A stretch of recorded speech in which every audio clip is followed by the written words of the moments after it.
in the past, I've trained for things like the highest box squat I could do with the safety squat bar. Well, now that's going to have those selections of movements are going to have to that correspond. They're going to have a reason that's going to correspond to what that overriding goal is. My overriding goal right now.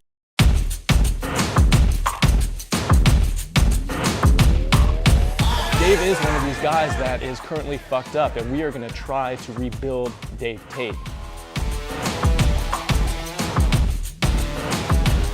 You know, over the years, trashing the body, doing world-class things under the bar, it takes its toll. Dave's dealing with some big orthopedic issues, and after going through some of his medical history, some of his training history, and his current training status, we have some work to do. That's why I'm here at the elitefts headquarters, and we're going to be spending an entire day assessing, evaluating, and getting a game plan to move Dave Tate forward. All right, so what I want to do right now is break down your lower body emphasis training days. We had phase 1, we had phase 2, we don't have a phase 3 yet, so right now we're looking at building out your phase 3 of training for your max effort and your dynamic effort lower body days. So we're going to kind of go through, we're going to look at phase 2, we're going to have some conversations about the movements, about the structuring, about the sequence, talk a little bit about how you've been auto-regulating and how you've been programming within me limiting what you're able to do, and really go through and at the end product have 2 brand new training days that we can put into play. Yes. So let's break down. Let's start at upper body or lower body dynamic effort. So that was the last one that you did a couple days ago, correct? Mm-hmm. And let's just talk through that. I know we have the sequencing here. All right, so I believe with you have a primer. You know, you have the warm-up. So let's back up one sec. I want to talk about max effort first. So I want to go max effort lower body from phase 2. Give me a general overlook of how it went the last couple weeks. I know you've been altering some stuff, and then we're gonna just pick some brand new movement patterns for you, some progressions, and just dial it in a little bit more because we know what we're doing is working here. Okay. The max effort lower body, you have the warm-up stuff, which is not an issue. Yep. Then the primer, you know, sometimes I will adjust that, but typically it's right here, it's listed as seated hamstring, leg string curl. You know, that's easy because it's there. Sometimes if I'm bored, it's some type of hamstring curl. Have you always been using the machines, whether it be the standing, the prone, or the seated? Yeah. Okay. It's easier because I can start at a lower tempo, pick up the tempo. Yep. I have more control over that, and it's not creating any kind of lower back. Big thing with that one too is we just want to dial in the goal of being priming, getting blood flow in there. Yeah. And we also want to have extended ramp up. So using machine loading or plate loading, it's really easy just so you don't have to just drag a bunch of shit over and keep on loading up and up again. The pin loading is easy. You got one of those out here, or even with the plates. Really the biggest goal there is just hammering a pump back side of your body. And that's all it is, and that's all it's going to continue to be. So something's going to stay similar in that block for that power primer. Yeah, and it's usually, the knees are what I'm more concerned with. I want to get somewhat of a pump in the hamstrings, not, you know, a giant pump in the hamstring. I'm not looking for like a rebound like Meadows would talk about. But I want the knees feeling good. Yep. You know, and that works better than a leg extension machine, or works better than years ago when I used to powerlift. It was a glute ham. You know, I don't want that compression, you know, on the knee, and the glute hams would be too heavy. You know, the other thing with you, the glute ham for right now, your weakest link is going to be your core factor. It's going to be your hips, so you're not going to be able to dial in the actual emphasis on the hamstrings itself. So people might look at it and be like, machine training in a functional training program is bullshit. But it serves the purpose, it serves our goal, which is to just drive blood flow, prime, lubricate the knees, get the hips moving a little bit, and just get the process started. Because remember, again, the power primer movement, it's almost like a secondary warm-up. Yeah. Now with the max effort movement, getting into that, it was first programmed at, you know, the same movement for a 3-week phase or whatever it was. And I tried to do that, and it didn't work because my body doesn't work that way. When it comes to these big movements, the max effort movements, I'm kind of like a all or one type person. It's the synchronization and the coordination is almost like riding a bike to me. So to me, I guess I should define, for those listening, a max effort exercise is something that's 90% or greater. Okay, that it can be of effort. If we want to slow the tempo down, it can be of effort, but typically it's of whatever that maximum yield weight lifted is going to be. So to me, there's no such thing as a 5-rep max effort day. All right, that's a sub-maximal load. Right. So it's not a maximal load. So I like to keep the max effort work in singles. And sometimes if you see a double or a triple, it's because my brain is like, fuck you, I'm doing this. Where the last one that was posted on Instagram that you were talking about earlier, I actually told my spotters before I went up, just one, no matter what, nothing else. And I could have done 5. And even when I stood up, I thought 5, but they already pushed me forward and racked it. So that's where I have to have somebody to kind of back me down, because had I went and done the 5, it might have been cool for a video. It might have been another one of those where I sit at the bottom and say, fuck you, and lose all my air like an idiot. But when I do those idiot things, it's always sacrificing the next week or the long term, because, the goal is to keep building it up. I change the max effort exercise every week. So that way I'm changing the load on the joints. And the real reason why I still continue to do max effort work is for the neuromuscular stabilization of the joint. It doesn't have to be 800 pounds. Does it have to be 700 pounds, 600 pounds? No, but I think by having it at least in that 90% range of whatever my capable strength is at the time, it's going to force me to have to get my whole body tight without verbal cueing of tighten this, tighten that. And like we saw in the one video, there's 26 seconds, 7 of actual movement. Right. But what would that be? 19 of getting tight. Yeah. Making sure everything's stabilized, which is a big part of that whole movement. Now I have to change it every week because I won't progress from week to week. So where I've had the restrictions in the past is typically I won't squat every week. I'll squat, I'll good morning, I'll pull. There's a rotation which gets outside of that one movement plane. Right. Where the trap bar was okay. I figured that was okay because it was in there for something else. So that was okay. The straight bar, you weren't cool with that. So I had to back off of that. So there was the limitation there. I can move from a safety squat bar to I have more ability to move around than most people do. Yeah. Because I have every bar known to man. Right. But outside of, if I take a spider bar and I put chain on it, it really almost becomes no different than a yoke bar, because the chain is taking some of it's grounding it.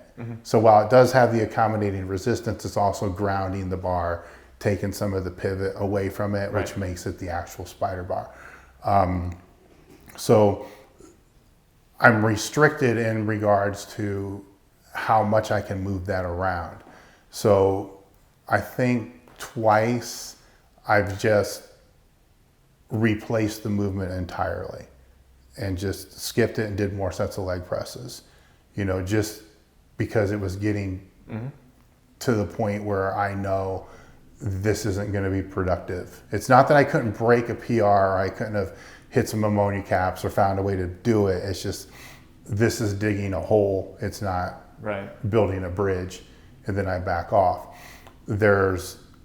We do have a front squat harness that I like to play around with, that I haven't tossed that out to you. If that falls within the same movement pattern as what we're currently doing with the safety squat bar. So there's that option there.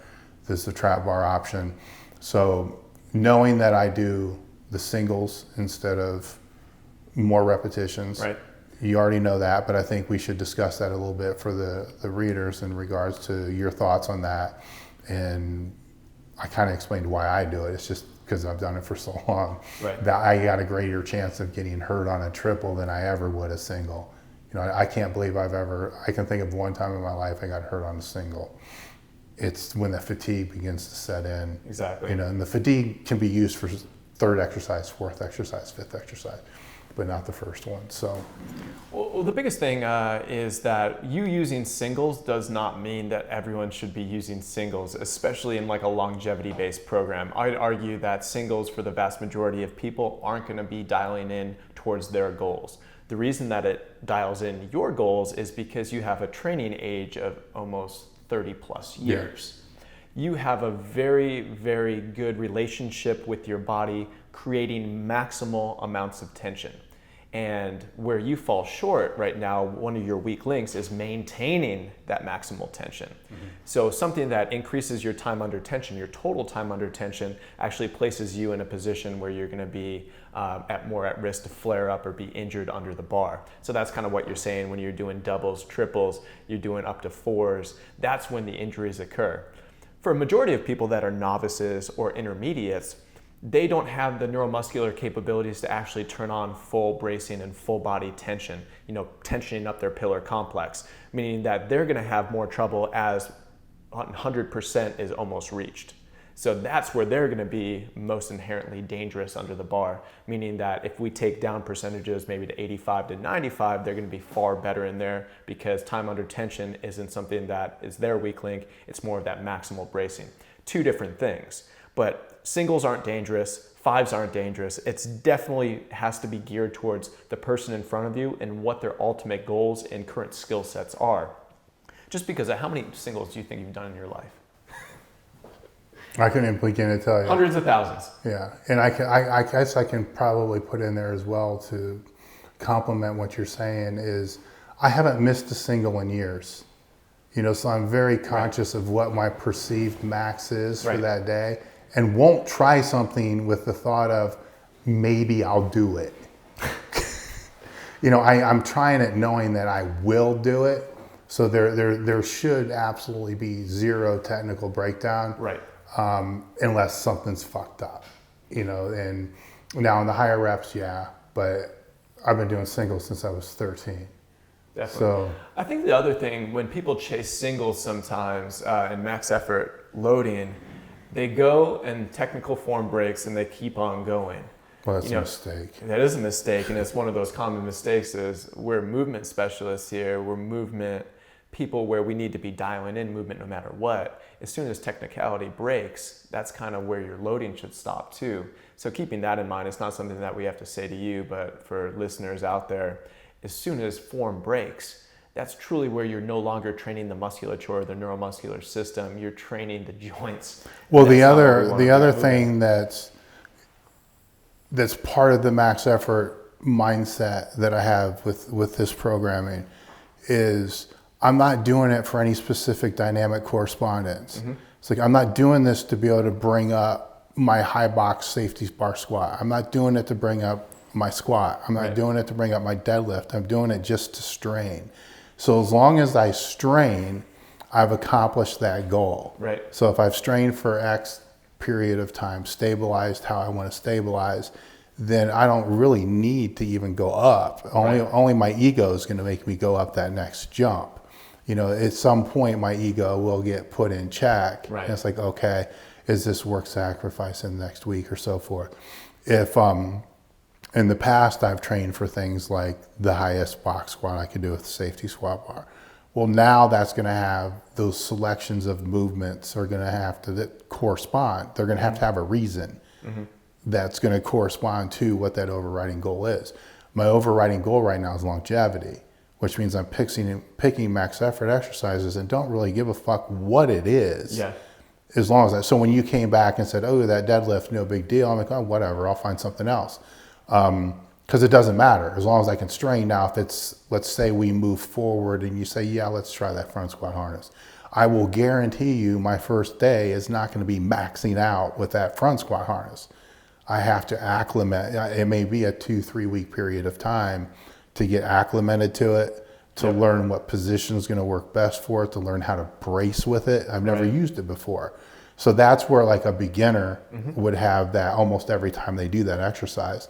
Now, once I get acclimated and I can start straining on it, then it will start waving in and out, from that point. So two different options I think that we have for this max effort. We know we're going to go up. We know we're going to be hitting heavy singles here. We could do every other week in terms of a max effort movement pattern. We could go from a hip hinge pattern into a squat pattern. Had a great amount of success doing that, just so you only have 2 times a month frequency of true max effort on the squat or max effort on a pull. Or the other thing that we can do is we can just more succinctly cycle in variations on the squat pattern. This is the one that I would prefer, where we go and we actually get heavier over a 3 to 4 week period in terms of the actual movement pattern that you're loading up. So starting with something like a front loaded squat, and then going into maybe your safety squat bar, then going into the spider bar, and then finally getting into the point where we can take off, we can actually do like a reverse band setup, something like that, where we can keep the loading going up, but we keep the challenge where you're really pushing relative intensities to the roof every single time in more of a controlled setting. So it's a wave of the total workload. Exactly. Okay. I'd like to see, just because we've been having such a great amount of success with the squat pattern, I'd like to keep the max effort squat in there almost on a weekly basis, but we just have to be better about the variations that we use. Because what we're gonna also add in to your max effort lower body days and your dynamic effort lower body days is more meaningfully hip hinging from the top down approach. We were talking about that off camera, where I truly want to get you to the point where we can load the RDL, we can get through a full range of motion, we can use tempo on that eccentric moment, and we can really just dial in the lats plus the hamstrings working together as a functional unit again. So with that being said, that's really hard to do that and do, say, like max effort pulls on the trap bar on the same day. It's the same movement pattern, really training it with a lot of relative intensities on both movements. That's something that, again, 4 weeks later, you're gonna be shot from. Yeah. So keeping the squat there for our max effort, using your different bars, but I think the implementation of that front, are you talking about what do you guys call it? It's a harness. It's a front harness. squat harness. The bar sits on the harness. Who originated those? I saw those in like the 80s, I don't know. way back. I'd have to go It way was back. It was a famous bodybuilder, wasn't it? That used Well, that Zane first. had one years Zane, ago, yeah, Frank but Zane. the ones that are currently put out have a Zercher option as well. Yeah. So what I don't really know yet is, am I going to even be able to use the top part, Gotcha. which is going to be the front squat part, or is it going to have to fall off to the lower part, which is more of a Zercher part? Yeah. And will stay on my shoulders, you know? So, I mean, I'm just experimenting to be able to find out with that, but that definitely would fall on the lower level of workload, because I'm going to suck at that, and then scale from there. That's a good thing to suck at, though, because again, anterior load, that's going to be novel to your system. And what we're working on is trying to really link up the posterior chain. That's going to do it. Yeah. I like that. Yeah. I can go with that. The only thing I could see that could throw it off is if I start to feel that beat down feeling, then that's when I would put in the trap bar before, you know, as that. Mm-hmm. But I'd rather keep that as a B plan, you know, because if that happens, then I can just change the hip hinge to something squat related, you know, say whatever type of goblet squat I could hook up. In other words, I flip it for that day. But only if I feel when it comes to the max effort stuff and the speed stuff, I'm very dialed in as far as auto regulating where that needs to be, you know, on that, actually the day before I will know. And then it's not like I'm going to force the warm up on something that's not going to be there. So I can flip it before that. I can see that being very helpful if you did your hinge based movement before, even if you did your single leg stuff before, and we almost got a pre-fatigue factor where you keep your relative intensities up, you keep the loading down, you're going to feel better and more restored after. That's another option. But again, this is the kind of stuff that needs to happen on a day-to-day when you're actually in the gym. After you get through your 6-phase warm-up, after you get through your primer, then you know how you're feeling. Exactly. You know, we can sit here and theoretically put together all this shit, but knowing very well that it happens on a day-to-day basis. So that really looks like a good plan. I'd like to see a front-loaded. I'd like to see you mixing your bars and then also mixing in the accommodating resistances. That's fine. I'm doing that anyhow. Exactly. So what I'm really excited about, what you're not going to be excited about, is talking about loading single leg patterns here, because you've earned the right to do it. You're moving through that reverse lunge like a boss right now.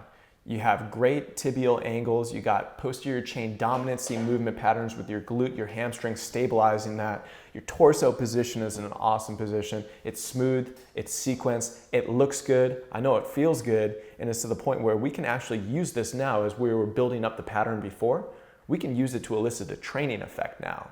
So I think, going back in and actually going through the reverse lunge again and adding loading to it, it's going to be a game changer. And now we don't have to do the 12 reps, the 15 reps like we were doing before. Now we can get into strength and actually load it to a 6 to 10. Weight vest, dumbbells, med balls. I don't really give a shit. Okay. When we train movement patterns, I want one is the single leg pattern itself. That's the thing being trained, but I want to go one step further and say we're doing a dynamic reverse lunge, meaning that your foot's picking up off the ground, replacing itself. So as long as that happens, I don't give a shit about loading. You could hold the weight here, you could hold dumbbells to the side, you could band up, you could put a weight vest on, you could have your safety squat bar on your shoulders, I don't care. As long as your foot is going back and all those things that I just mentioned, tibial angle, torso angle, hip position is all maintained, it's all game from there. Because again, this isn't something that's going to be linearly periodized here. Yeah. We're looking at eliciting a training effect, meaning we're going to get you breathing hard, we're going to get your legs pumped, and load is secondary to that. Yeah, so as long as you can achieve that goal. The load also is dependent upon what happens before that movement. Exactly. So there's been some days where 3 reps are a bitch, because of the squatting and the trap bar that happened beforehand.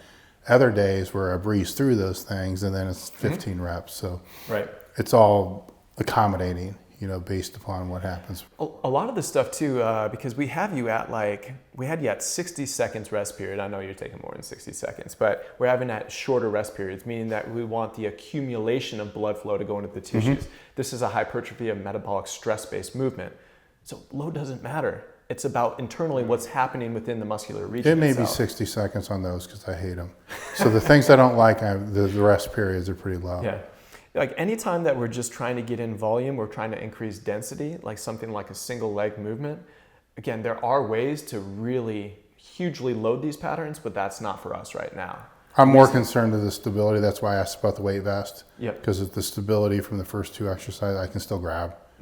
So weight vest makes it easy. So I'll probably start there. Yep. Gives me the ability to still grab the ropes, or rack or whatever there is if it needed. Yep. Where dumbbells, I don't want to carry them over there first thing.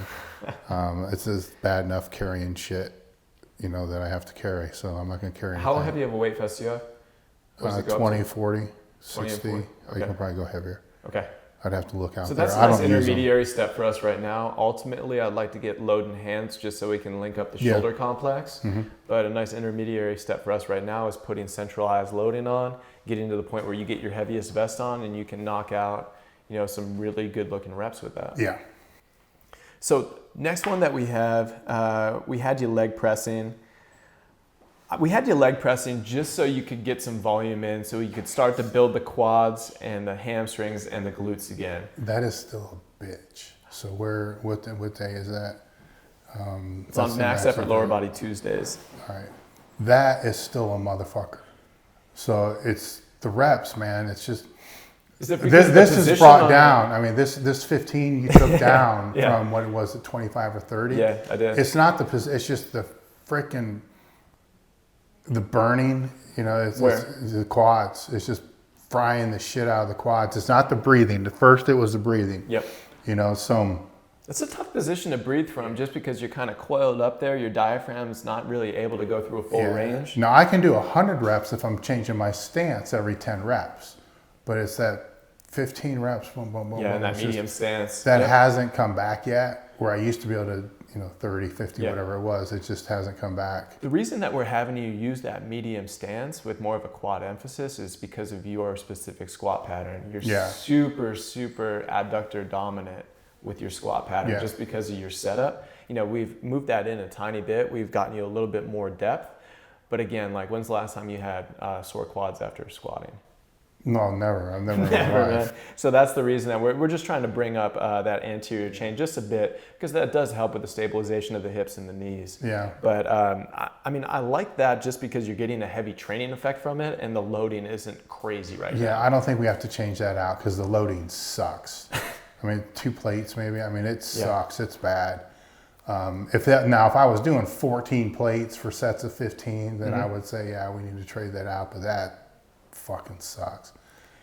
Now, the one I do want to upgrade you with was that hands elevated push-up hold with alternating hip extension. So that one, you had that light bulb moment with. We talked about that in the last video. But we need to get you into a position where we can start actually getting a stronger contraction from the hams and the glutes working together into that hip extension moment. Something that I'd like there, I know you're going to absolutely hate it, would be accommodating resistance, hip thrust, something like that, or even a hip extension off of a machine, something where we can actually add loading into that movement, because we've gotten a lot of really good response from that, but I think we're still picking low-hanging fruit in terms of just gluteal hypertrophy, hamstring hypertrophy. We need to get those things up, and the only way to do that is to actually add load, because that one right there, all that was 10 per side, and that was squeezing your butt against gravity being our resistance. That's not good enough long term. So we have to figure out a way to actually get in and load correctly there. A little side note for the people listening to this. First time I did that, I could not do 4 reps per leg. Yeah. So I had to send him a text saying, this is fucked up. I can't do 3 repetitions on that. I think I sent you one of the videos where I got 5 on one leg and 4 on the other one. And that's just lifting my fucking foot off the ground. Now it's not a big deal. I don't like the hip thrust. I fucking hate it, but I'll do it. You know, it's one of the easiest ways just to get in without a lot of equipment and actually load the hips into extension. Like, I'm not gonna say like, Dave, we're gonna sit here and hip thrust 700 pounds. I don't really give a shit about I'm not that. gonna use a barbell. Oh, I'm no, gonna use not. the bands. You're gonna use the bands. You're gonna go into your collegiate squat rack. Yeah. You can use the pegs from there, and that's a really nice setup. I think it's something that we can actually burn out. It's something that we can actually use more than 10 reps, because again, you're super good bilaterally. So we're actually going to challenge that anywhere from like 20 to 50 reps. We're only going to do a couple sets there, but they're going to be effort based. Loading, accommodating resistance is going to be nice on the back, nice on the hips. And again, we just want to peak the contractions. We just want to increase blood flow and add loading to those tissues, to those movement patterns, because that's the next step. You know, once you dominate a movement pattern, you've shown requisite abilities with body weight, you got to load it. Just doing body weight shit's not going to get you any better. Yeah. We always have to be progressing. And this is more of an isolative based movement. Once you dominate this, we can get rid of it. We can start training it again in compound movement patterns. That's the goal. All this little stuff to go up into compound movements that are more well tolerated under heavier loading. That again is the long-term goal there.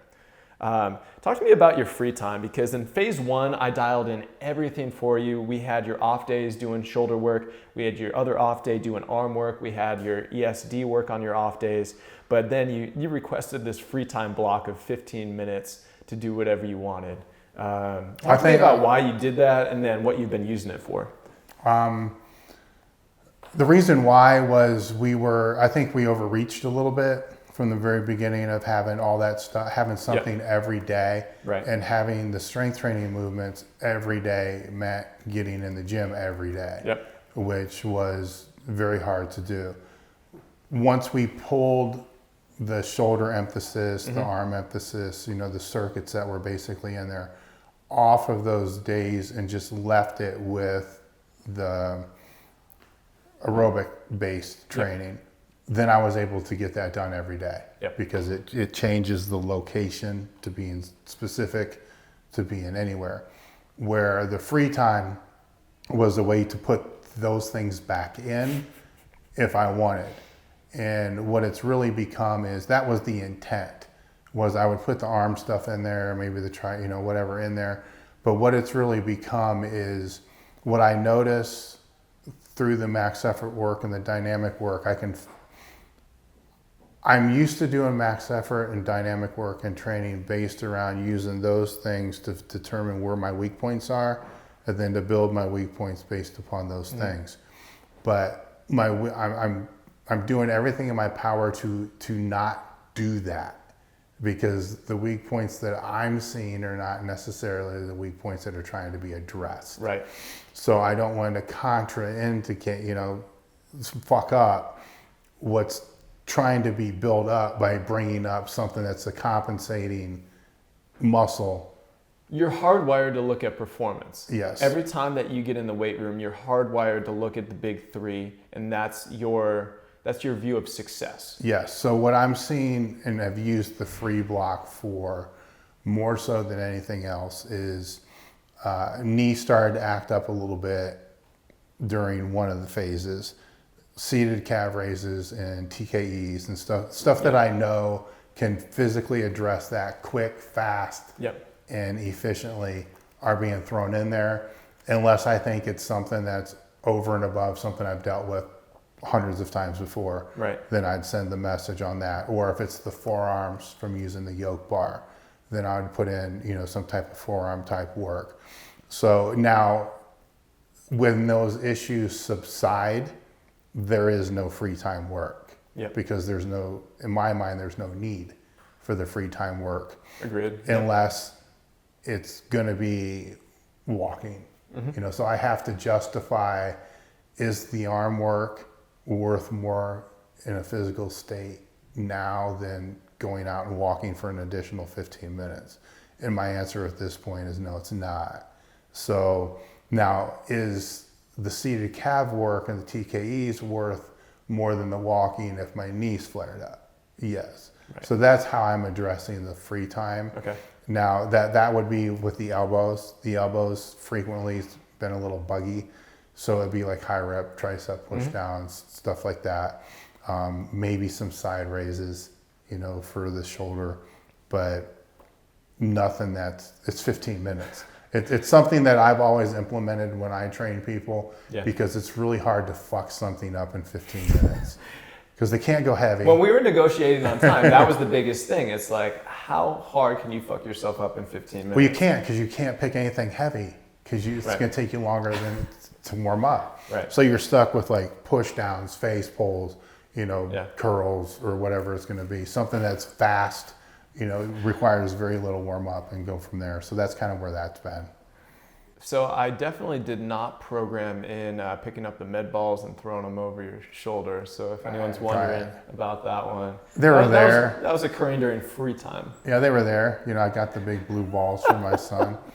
And I only did that twice too, by the way. The two times that you saw filmed. Well, I feel good about that day. So just to reiterate, we're going to use a power primer through the hamstrings again. We're going to let you do your thing on your machines. We're going to keep high reps there. We're going to keep heavy pace, heavy density, get a pump.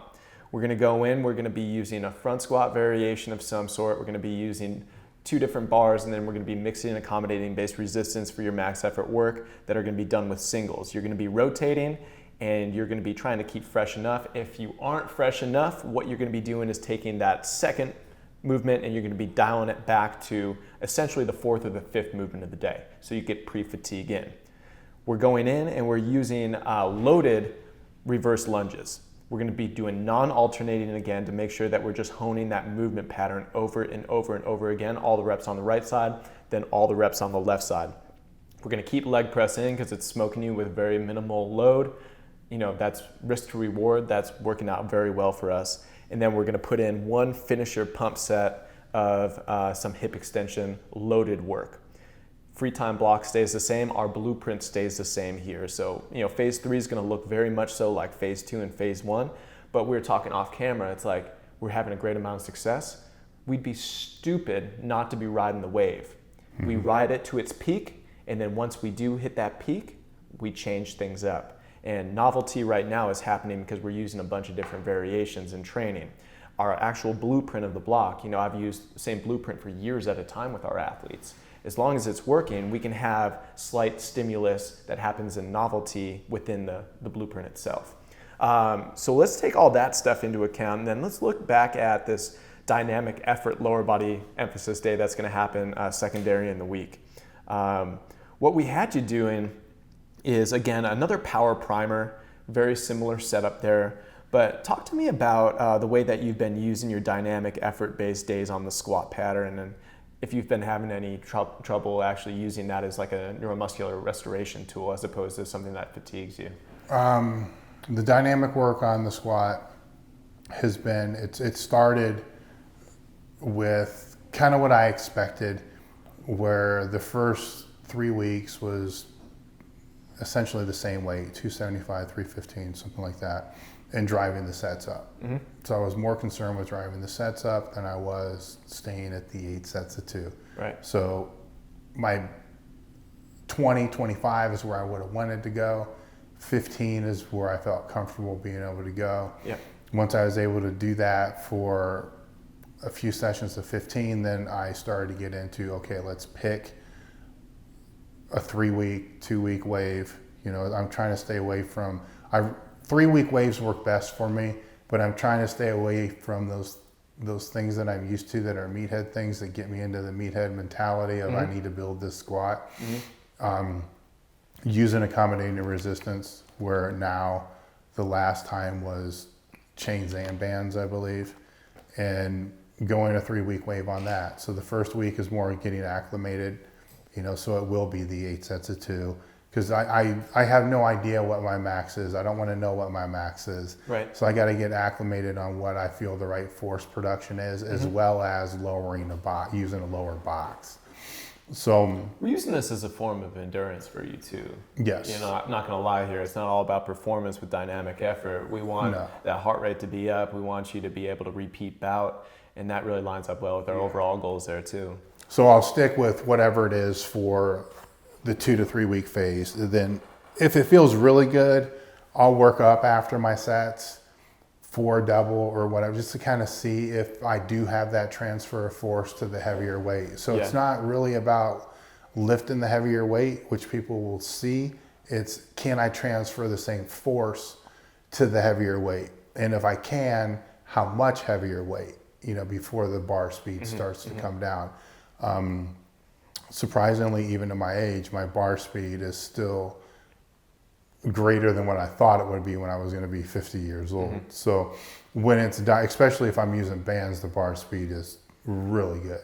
So chains, it slows down a little bit, but it's just the nature of how bands work. But chains was how I finished the last one, so it's probably time to bring it back to the bands. So I'll go bands, chains, chains. Yep. And keep, I still use a yoke bar. I don't change from the yoke bar. It's the most efficient bar for me to use over a period of time for the speed work because of how we designed the pad of our yoke. So it's double padded, if people don't know that. And the reason a lot of the yoke bars are a hard single pad, which provides, and it's a short pad. So it provides a lot of compression on the spine. Ours is a longer pad. It's double padded. So if you look at somebody from the back, you'll see it kind of concaves. So it displaces the force across the whole upper back, and then it does mold a little bit to the back. The reason for that is because I can only squat with a yoke bar every week. Yeah. So I had the choice of either beating the shit out of my back with all that load being displaced right over my spine, or displacing it to where I can use it week after week after week. So that one I used week after week after week. I don't change it out unless I was really looking to try to bring up a lift, then I would change it out, but I don't have any need to. When I can go reverse band, I can go chain, I can go, you know, so many different variables on that. That's funny that you mentioned that about the SS yoke bar, because I've been using it for like 10 years. I have one at my new facility, and I didn't know that about it. I just knew it felt better than the other bars that I've used. The other ones always felt like shit. They always bruised me. It's just straight. I mean, if you look at the pad, and you get a smaller pad, you know, it's just, and it's, simple. you know what, for max effort work, it's great because the shorter pad, it's going to hold a little bit higher. It's not going to, it's going to want to pitch you forward. Yeah. Which for max effort work, you actually, you know, as a lifter, you want something to try to pitch you forward, so you have to recover to work your back harder. Right. So for max effort work, it's great, but it just, I noticed when I could no longer hold a squat bar, I could not use the safety squat bar week after week after week after week because it was just destroying me. And then I figured out why, you know, so that's kind of the analogy or how that works. Then from there, I was working to the trap bar deadlift with bands, where I think some modifications are going to happen there because you're moving that to the max effort work. Yeah, so So we're only moving that to the max effort work as need be. So I see that happening maybe like 1 of every 4 weeks. So if that happens 1 of every 4 weeks, I'm totally fine with that. Okay. Because you can dial in the height that you're pulling from. You can do different loading schemes with that. I change that every time too, by the way, because it's just speed work. So if I can get it moving well, I can get it moving well. I've been doing singles. I know you want me to start lowering it, so I have been lowering it. So that's the one thing about the trap bar. Lowering a barbell is pretty tough, especially if you are pulling with speed or with a huge amount of bar weight. But with the trap bar, I do want you to lower it because you're right in the fucking middle of the center of mass on that thing. That's the reason that we're using it. So we can lower that a little bit more controlled. It's not like I need a 7-second eccentric moment, but I actually want that to be lowered under control and then pulling again from a dead stop. So that's gonna be a little bit different. So I do wanna see doubles, if not triples on that. Again, we're gonna be using probably a little bit quicker here. We had you doing 60-second clips, maybe down to 45 seconds there, just to, again, get some more density in, get some more repeatability of your force. But that's gonna be a game changer, just going through and actually using an eccentric moment, because we're using COT right now in the first 2 phases, actually putting movement pattern through concentric, eccentric amorphization. It's kind of like the definition of where you get strong and resilient from. You need all 3 of those working through a movement pattern. But that one will go, it'll be lighter loading. You'll use accommodating resistance there. You can use different pull heights there.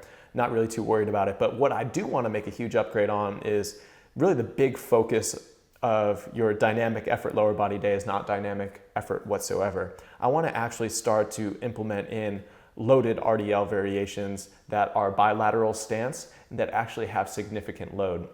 The one that we're going to be doing is going to be with dumbbells.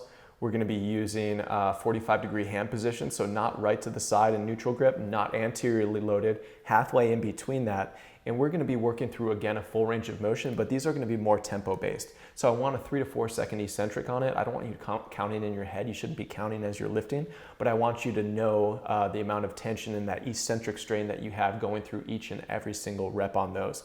And these are ones that we're going to probably end up programming in anywhere from about 6 to 10 reps, because we want these slow reps. We want a total time under tension around 40 to 60 seconds per set there.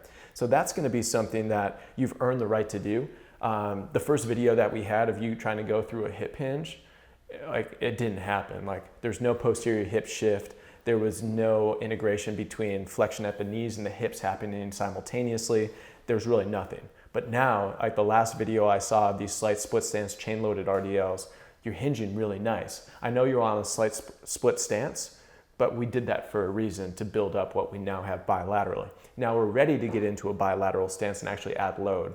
So I said off camera to you, my goal would be, if we're doing about 6 reps, to get to the point where we can get the heaviest dumbbells in the gym, be able to dominate them, have pristine movements for 6 reps with those, and then we'll know we're ready to actually get a barbell in our hand, start front loading, and actually using barbell variations for dynamic effort and max effort, again, not off the ground, but off blocks or off of pins. So that's like a phase or 2 ahead of us, but right now this is the intermediary step.